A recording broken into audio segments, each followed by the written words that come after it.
आपकी अनुज्ञा से यह प्रस्ताव करता हूं कि उत्तर प्रदेश निजी विश्वविद्यालय 5वां संशोधन विधेयक 2024 पर विचार किया जाए।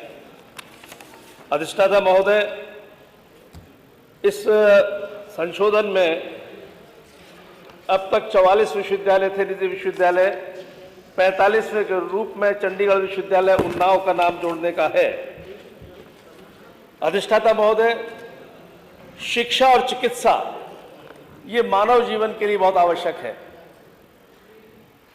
और इससे पूर्व 7-8 साल पहले से पूर्व जो सरकारें थी उन्होंने शिक्षा व्यवस्था को चौपट कर दिया था।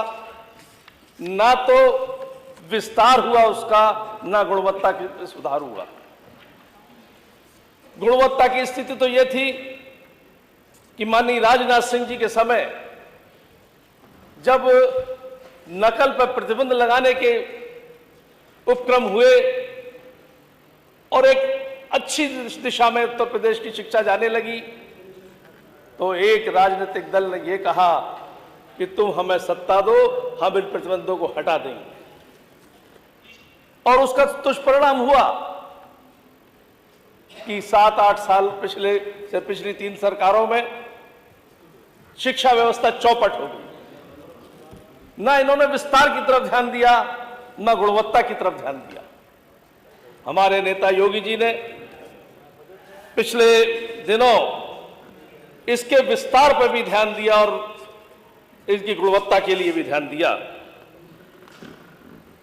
पहले के ये सब लोग मात्र जातीयता के आवाज लगाकर, इनमें जनता को उलझाकर अपने राजनीतिक हित साधते थे। यह नहीं देखते थे कि युवा वर्ग के लिए क्या चाहिए, युवा वर्ग को कैसी दिशा दी जाए। नूतन दिशा मिलनी चाहिए थी, नवीन उसके आयाम स्थापित होने चाहिए थे, नए नए उसके लिए शिक्षा व्यवस्था के संसाधन जुटने चाहिए थे। अफसोस की बात है और शर्मसार होने वाली बात है कि उत्तर प्रदेश में यानी आजादी के 70 साल हो गए, उत्तर प्रदेश के 6 कमिश्नरियों में एक भी सरकारी विश्वविद्यालय नहीं था।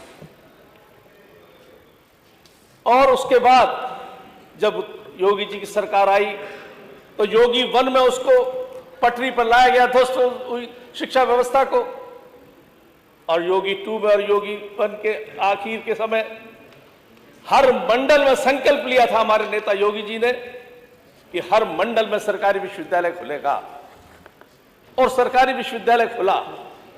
आज हर मंडल में उत्तर प्रदेश के एक सरकारी विश्वविद्यालय है। यह उपलब्धि दी उन्होंने जनता को, क्योंकि छात्र यदि 20-20 किलोमीटर दूर, 25-25 किलोमीटर दूर, 50-50 किलोमीटर दूर शिक्षा अध्ययन के लिए जाता था, धक्के खाता था, खर्चा होता था, आने जाने में होता था या रहता था उसमें होता था, एडमिशन के लिए धक्के खाता था। जब अंतिम छोर पर बैठे व्यक्ति के लिए उच्च शिक्षा उपलब्ध कराई जाने लगी तो इन सब से वो बचा, अभिभावक को भी बचा और छात्र भी बचा। इसके बाद और ज्यादा शिक्षा का विस्तार कैसे हो, गुणवत्तापूर्ण शिक्षा कैसे आए, तो पिछले योगी जी के कार्यकाल में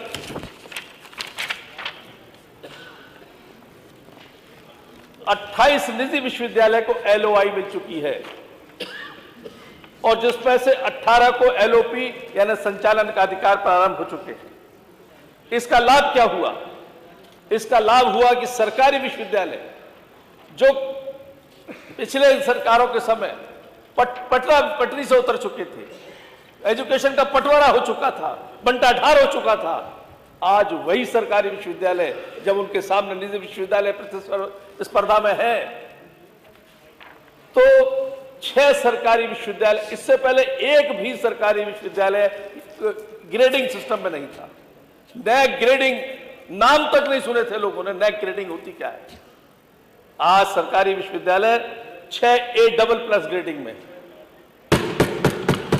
2 A+ की ग्रेडिंग में और 1 A ग्रेडिंग में।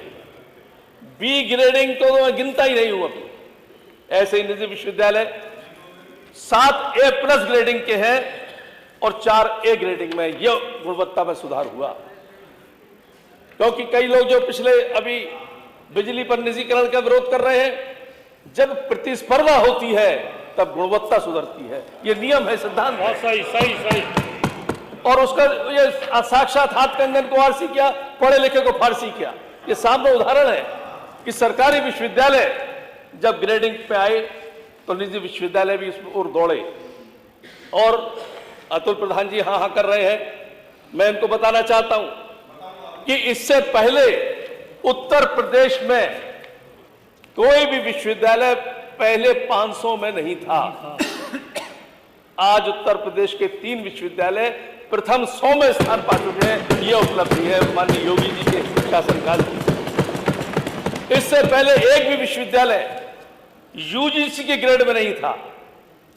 आज उत्तर प्रदेश के 3 विश्वविद्यालय यूजीसी ग्रेड 1 में है। यह उपलब्धि है समय, क्योंकि जब प्रतिस्पर्धा हुई, जब लगा कि हमको सर्वाइवल फॉर द फिटेस्ट है, हमको भी उस रेस में दौड़ना चाहिए। अभी कुछ दिनों पहले आगरा विश्वविद्यालय को A+ मिला, जिसके लिए कहा जाता था कि आगरा, जिसका नाम अब डॉक्टर अंबेडकर विश्वविद्यालय है, इस सबसे वाहियात विश्वविद्यालय यदि है तो वो है उत्तर प्रदेश का। लेकिन आज भी जब वो इस रेस में दौड़ा है तो A+ श्रेणी में आ चुका है, नए ग्रेडिंग की है।